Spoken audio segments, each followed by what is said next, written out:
కేంద్ర ప్రభుత్వానికి ఇక్కడ తీర్మానం చేసి పంపించాలనేటువంటి ఆలోచన మీరు చేస్తుండొచ్చు. కానీ గతంలో కేసీఆర్ గారి ప్రభుత్వంలో 2014లోనే మనకు రిజర్వేషన్లు కావాలి, మన సామాజిక అంశాలు ఈరోజు వాళ్లకు ఎడ్యుకేషన్ రంగంలో కానివ్వండి, సేమ్ టైం ఉద్యోగ అవకాశాల విషయంలో తీర్మానం చేసి 10 సంవత్సరాల క్రితం పంపించారు. కాబట్టి తీర్మానం చేసి పంపేయడం మూలాన మనకు వచ్చేది ఏముండదు అధ్యక్ష.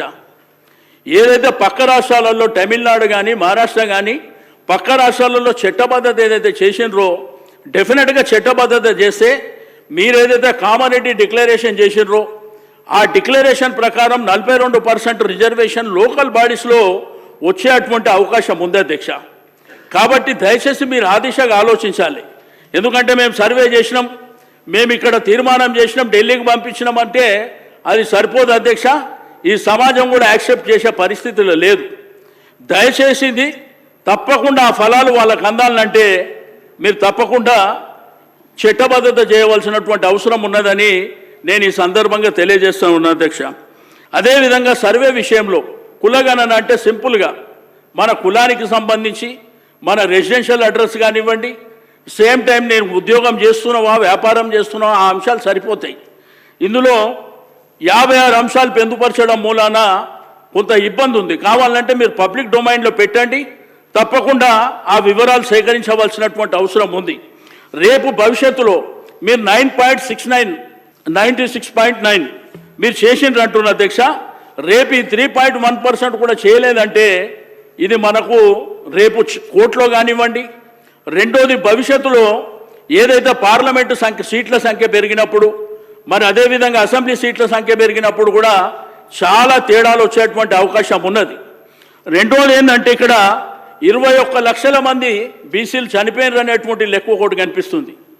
మరి అదేవిధంగా ఎస్సీలు 1,79,000 మంది చనిపోయినారని, మరి అదేవిధంగా ముస్లింలు 1,66,000 మంది చనిపోయినారు అనేటువంటి ఒక లెక్క కూడా మరి మీకు సోషల్ మీడియాలో కానీ పేపర్లలో నేను చదివినటువంటిది. దయచేసి అది క్రాస్ చెక్ చేసుకోవాల్సిందిగా నేను ఈ సందర్భంగా తెలియజేస్తూ ఉన్నాను. కానీ 2000 సోషల్ మీడియాలో వచ్చేదాన్ని ఎక్కడ కూడా విశ్వసించద్దు దయచేసి. మేము అటువంటిది ఎట్టుకుంటూ అందుకే మీరు అంటే మీకు ఒక మాట తర్వాత అందుకే విమర్శ చేస్తలేదు. నేను విమర్శ చేయాలంటే లేదా పర్లేదు. నేను చెప్పేది ఏంటంటే నేను దయచేసి విమర్శ చేయదలుచుకోలేదు. నేను ఫ్యాక్ట్స్ ఏమైనా ఇప్పుడు ఏదో సోషల్ మీడియా పేపర్లో వచ్చినటువంటి అంశాలని వచ్చినాయని చెప్తున్నా. నేను చేయాలనుకుంటే వేరే రకంగా చేసేటువంటి అవకాశం ఉంటుంది. కాబట్టి దయచేసి దాన్ని పరిగణలోకి తీసుకోవాల్సినటువంటి అవసరం ఉన్నది. కాబట్టి నేను దయచేసి ప్రభుత్వానికి ముఖ్యమంత్రి గారికి నేను ఈ సందర్భంగా అడిగేది తప్పకుండా మీరు ప్రొఫార్మా మార్చి మీరు సింప్లిఫై చేసి తప్పకుండా మరొకసారి సర్వే చేసినట్టయితే మరి తప్పకుండా మనకు వివరాలన్నీ వచ్చేటువంటి అవకాశం ఉన్నది.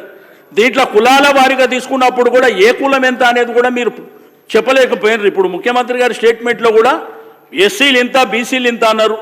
ఈరోజు బీసీ కులాలలో 193 కులాలు ఉన్నాయి. కాబట్టి 193 కులాలలో కూడా మరి ఏ కమ్యూనిటీ ఏమేమి ఎంతమంది ఉన్నారనేది కూడా మనకు సంఖ్యాపరంగా రేపు మనకు అన్ని విధాలుగా ఉపయోగపడుతుంది. కాబట్టి దయచేసి ఆ విధంగా చేయవలసినటువంటి అవసరం ఉంది. ఈరోజు గ్రేటర్ హైదరాబాద్ పరిధిలో తీసుకుంటే 30% కూడా జరగలేదు. నాకు పూర్తి ఇన్ఫర్మేషన్ ఉన్నది, మీరు కావాలంటే తెప్పించుకోండి. ఎందుకంటే చాలా ప్రాంతాలకు వెళ్ళలేదు. వెళ్ళిన ప్రాంతాల్లో కూడా ఈ ప్రొఫార్మా చూసిన తర్వాత మాకు అక్కర్లేదు, మేము ఈ వివరాలు ఇవ్వలేము అని చెప్పేసి మరి వెళ్ళిపోయినటువంటి సందర్భం. కాబట్టి ఈరోజు సరే స్వాతంత్రం వచ్చి 75 ఏళ్ళు అయిపోయింది.